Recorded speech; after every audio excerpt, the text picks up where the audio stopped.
Good morning সবাইকে। সবাই আশা করি ভালো আছেন। দেখুন, বুঝতেই পারছেন এখানে মাছ টাছ সব দেখা যাচ্ছে যখন। তো আজকে বানিয়ে নিব শোল মাছের কালিয়া। শোল মাছের কালিয়া মানে শুনতেই পারছেন যে কাতলা মাছের কালিয়া শুনেছেন, রুই মাছের কালিয়া শুনেছেন, কিন্তু শোল মাছের কালিয়া এই ফার্স্ট টাইম শুনেছেন। হয়তো হয়তো অনেকে বানিয়েছেনও।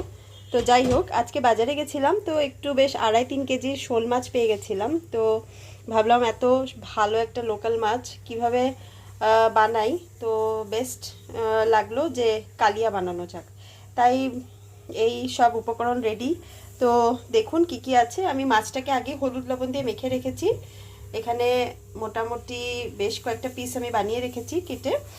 আর এখানে লাগছে দই, আর পেঁয়াজ লাগছে। এখানে আমি চার পাঁচটা পেঁয়াজ আমি এরকম কুচিয়ে রেখেছি। আর এখন তো নতুন আলু বেরিয়েছে, এরকম খোসা আছে সামান্য, এরকম ঘষে ঘষে কেটেছি। এখানে মোটামুটি 2টো আলু আমি নিয়েছি। আর লাগছে আদা রসুন আর কাঁচা লঙ্কার পেস্ট, এখানে আমি বানিয়ে রেখেছি। এখানে গুঁড়ো মশলা লাগছে। গুঁড়ো মশলায় যাচ্ছে আপনার ফোড়নে গোটা জিরে, গরম মশলা আর তেজপাতা। আর গুঁড়ো মশলায় যাচ্ছে হলুদের গুঁড়ো, গোলমরিচের গুঁড়ো, জিরের গুঁড়ো, ধনে গুঁড়ো, আর যাচ্ছে ধনে পাতা। তো আসুন দেখি কিভাবে বানাচ্ছি মাছটা। কড়াইটা বসিয়ে দিচ্ছি।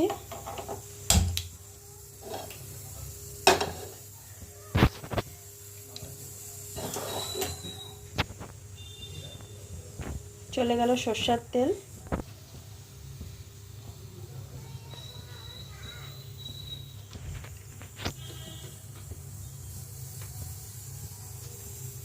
দেখুন তেল গরম হয়ে গেছে, এবার মাছগুলো ছেড়ে দিচ্ছি।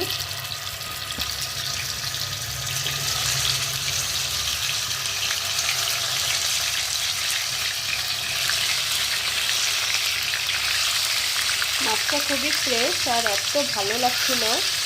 এত বড় মাছ, শোল মাছের মধ্যে সব করে দেখা যায় না সাধারণত। তো আমি আগেই ভেবে রেখেছিলাম এই মাছটা নিয়ে একটা রেসিপি আমি বানিয়ে আপনাদেরকে দেখাবো। মাছটা ভাজা হতে থাক, ভিডিও হইতেছে। এই দেখুন মাছগুলো একে একে ভাজা হয়ে গেছে। এখন তেলটা গরম হয়ে গেছে। এখন এই তেলেই আলুটা ভেজে তুলব।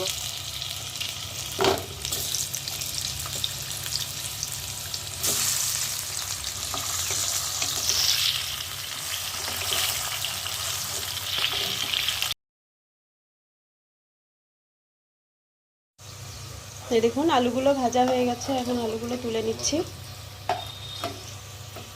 এখন ওই তেলে সোমবারগুলো ছেড়ে দেব, তেজপাতা, গোটা জিরে আর গোটা গরম মশলা, এই সব ছেড়ে দিলাম। একটু ভাজা ভাজা হবে। ফোড়নটা ভাজা ভাজা হয়ে গেছে, এবার পেঁয়াজগুলো ছেড়ে দিচ্ছি।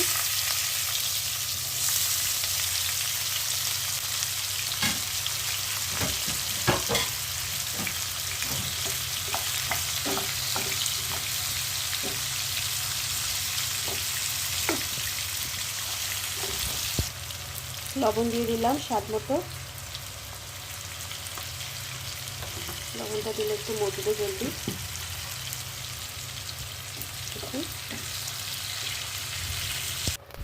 দেখুন পেঁয়াজটা বেশ লাল লাল হয়ে ভাজা হয়ে গেছে। এবার আমি একটা পেস্ট দিয়ে দিচ্ছি। দাও। পেস্টের মধ্যে হচ্ছে আদা, রসুন, কাঁচা লঙ্কা আর টমেটো, সব কয়টা একটা পেস্ট বানিয়ে নিয়েছি। একটা টমেটো আছে, 4-5টা কাঁচা লঙ্কা, সামান্য রসুন, মোটামুটি 5-6 কোয়া রসুন হবে, আর আদা আদা ধরুন 1 ইঞ্চ মতো আদা আছে ওখানে। এগুলো সব নিয়ে একটা পেস্ট বানানো হয়েছে।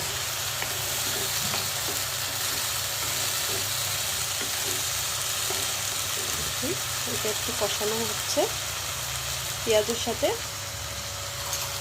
আবার ততক্ষণে আমি একটা মশলাটা গুলিয়ে নিই। এটা যে দইটা নিয়েছিলাম ওই দই বাটিতেই সবকটা মশলা চলে যাবে।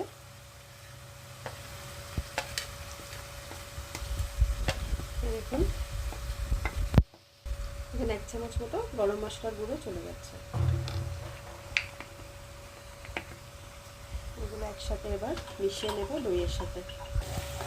ততক্ষণে এই পেস্টের সাথে এটা ভাজা হচ্ছে।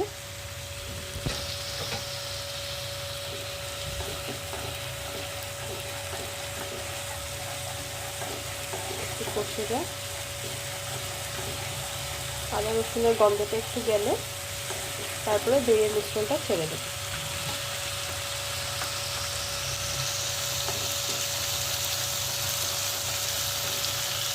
দেখুন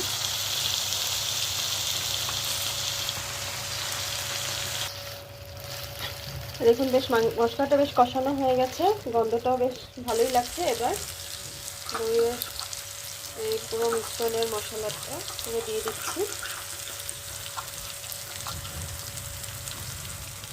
আপনারা কিভাবে বানান কালিয়া কমেন্টে নিশ্চয়ই জানাবেন।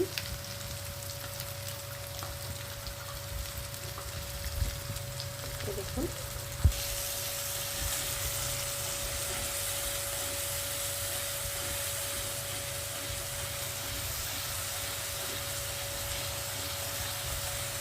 কালারটা কি ভালো লাগছে। এবার এটা বেশ অনেকক্ষণ ধরে কষানো হবে, যতক্ষণ না কড়াই থেকে তেলটা ছেড়ে আসে। এই দেখুন মশলার থেকে তেল ছেড়ে আসছে, এই পর্যায়ে আমি জল দিয়ে দিচ্ছি।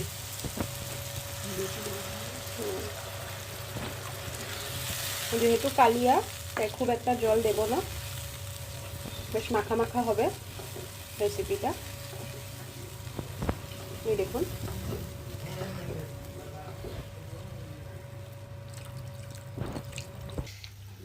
দেখুন একটু ঝোলটা ফুটে উঠেছে। এবার আলুগুলো দিয়ে দিচ্ছি।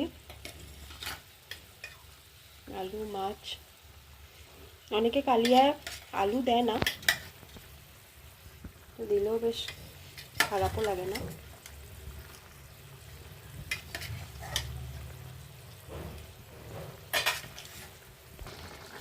চিনি দিয়ে দিচ্ছি। আপনারা একবার লবণটাও নিয়ে দেখে নেবেন, কারণ আমি একবার লবণটা দিয়েছিলাম যখন পেঁয়াজটা ভাজা হচ্ছিল, তাই তারপরে একবার দেখে নেবেন, যদি দরকার হয় তখন আপনারা স্বাদ মতো আরেকবার দিয়ে দেবেন। এখন এই পর্যায়ে আমি মাছটা ঢেকে দেব। আঁচটা মিডিয়াম টু লো হিটে থাকবে। 5 মিনিটের জন্য ঢেকে রাখছি। এই দেখুন হয়ে গেছে। এই পর্যায়ে আমি অফ করে দিচ্ছি গ্যাসটা, আর আপনাকে আমি ফাইনাল লুকটা দেখাচ্ছি। এই দেখুন ফ্রেন্ডস, মাছের কালিয়ার ফাইনাল লুক। কেমন লেগেছে এইভাবে বানাবেন, বানিয়ে দেখবেন। যদি সত্যি ভালো লেগে থাকে তাহলে কমেন্টটা একদম অবশ্যই করবেন। যদি কমেন্ট করেন তখন এইভাবে রান্না করে দেখাতে আমিও উৎসাহ পাবো। আর সাবস্ক্রাইবটা অবশ্যই করবেন, লাইক শেয়ার সাবস্ক্রাইব, আর এভাবে পাশে থাকবেন। ঠিক আছে, তো আশা করি এইভাবে একবার বানাবেন, বানিয়ে এই দেখুন কালারটা দেখুন। ঠিক আছে, সুস্থ থাকবেন, ভালো থাকবেন। নেক্সট ভিডিওতে দেখা হচ্ছে।